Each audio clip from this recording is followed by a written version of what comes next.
why are we laughing today? I wonder. It's not about Chelsea. So, Good day to you, bro. good evening, bro. Good to say, how's your day? Very sharp. We thank God. All right. Amazing Champions League matches. Of course, it's quite a pity. Sorry for United. They just couldn't get the job done today. Too bad. But that's for that. I want to ask you about Arsenal FC. They had an incredible winning today against Sevilla. So I'd like to get your thoughts on that matchup. Okay, it was a seamless affair for the Gunners today.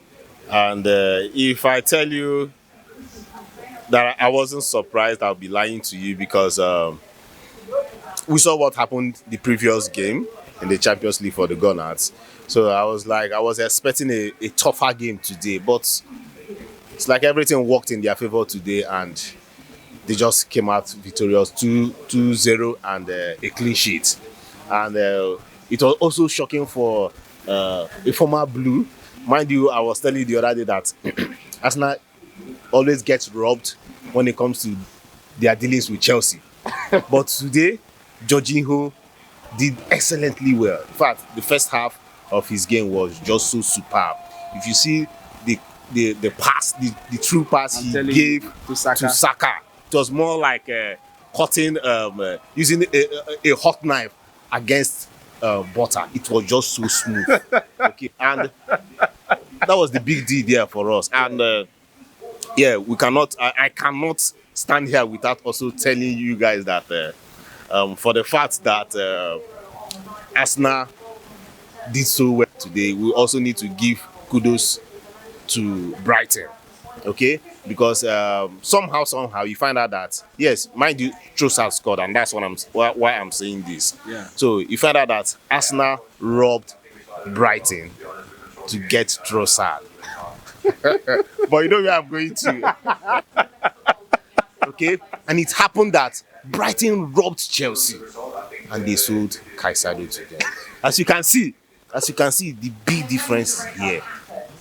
Oh, come on. We are talking about Arsenal. Why am I always shifting to Chelsea? Okay. So, kudos to the Gunners out there. You guys had a terrific, a superb game today. And I don't know why we cannot just say it's Uhuru for them in the team positively, because it seems like it should be on paper that they have qualified. Okay. Because they are sitting pretty on 9 points. Yeah. Lens and PSV are sitting on 5th, then Sevilla on 2 points, and it's looking all gloomy for them. And it will also be nice for the Gunners to clinch the top spots, so that maybe they don't meet Bayern Munich. and you know what that means. Yeah, or even Real Madrid. Okay, but then you also still see that kind of will I say fear.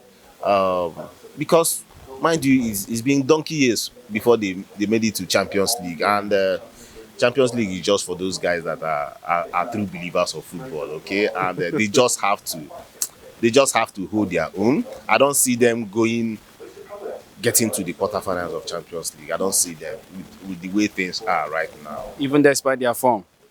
Oh, come on, they don't. Arsenal they still need work to do. They still need to do work. Look at Manchester City is still there. You still have the likes of Real Madrid. You still have Bayern Munich up there. You still have Inter Milan. Oh, come on.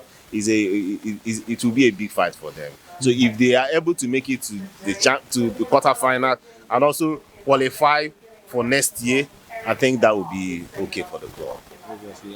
Do you feel if Arsenal kind of somehow managed to scale through the hurdles and eventually manage to scale through and eventually lift the Champions League trophy? Eventually. Oh, you are dreaming. This is more like you dreaming that naira will be equals to $1. $1 equals to $1. Arsenal winning the Champions League this season. Oh my God, I don't see that happening. All right, let's talk about one thing you have.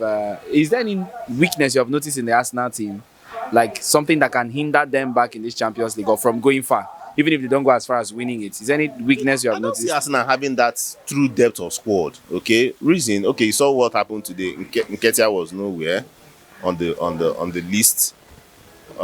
You still don't have Gabriel Jesus. You still have Partey. What if Declan Rice Because Declan Rice is more like the fulcrum of the team right now. What if Declan Rice gets injured? What then happens? The club might just go into tatters. Just imagine there's no Declan Rice right now, and you don't have Partey. What else are you left with? Is this Checo that you want to play, or Elneny that one might say he's not consistent. So what then happens if so you find out that more of injury?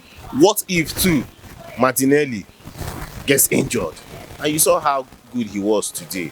But one might also say, okay, you still have Trossard, but Trossard cannot play what Martinelli is playing for the club. So I think that Arsenal does not have what it takes. Arsenal does not have that depth right now to say that they might go and claim the Champions League. We're not talking about FA Cup, bro. This is the Champions League. So you feel they have a lot of work to do in January, the January transfer window? Do they need to overbuy? They should just wait till summer. You know, one crazy thing about January window, you might just go there and you not see anybody in the market, and you just go and be wasting your money. Okay, and that might happen to many clubs this January. Okay, the clubs that think that they have money might just go there and just be wasting their money and just be bringing in problems to their club. Okay, so I think the January window, it's not the best time for Arsenal to do any business. They should just manage with what they want and trim their focus. You cannot just come and say you want to carry all the whole titles you are going out for. And that might also be the reason why I think I will support, yes, that they were defeated respect to the Carabao Cup, so that they can just focus on the league and maybe just FA Cup. The Champions League, yes, Champions League, but they do not have that muscle. They don't have that wit to push through. Yeah. All right. Lastly, I just want you to give us a little of your thoughts, just a little before I let you go, about United's dehumanizing loss.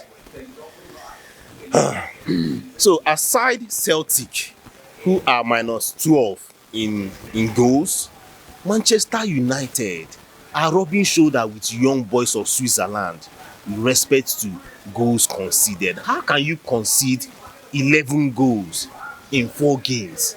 Manchester United?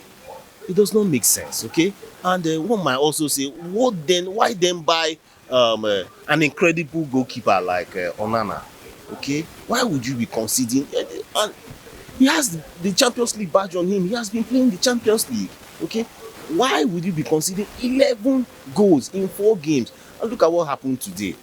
Okay, especially the last goal that came in. You guys knew that you just have to put your life on the line and defend your lines. But then they considered that goal. So it's a tough call for them. I also do not. It might just. I don't want to go spiritual, but it is a tough call for Manchester United for them to qualify from the Champions League now. It's so. The chances are slim. Slimmer than slim, bro. Slimmer than slim. I don't see them going through, and it's very unfortunate. And also for the coach, a whole lot of things is happening to Manchester. What about Rashford? What is happening with Rashford right now? So a whole lot of things, man. Take care. Take heart too. It's a tough time for every Manchester United fan out there. A tough time. Indeed. Okay, I'm going to be drawing the curtain at this point. Thank you so much for being with me, and I look to hear from you next time. Thank you.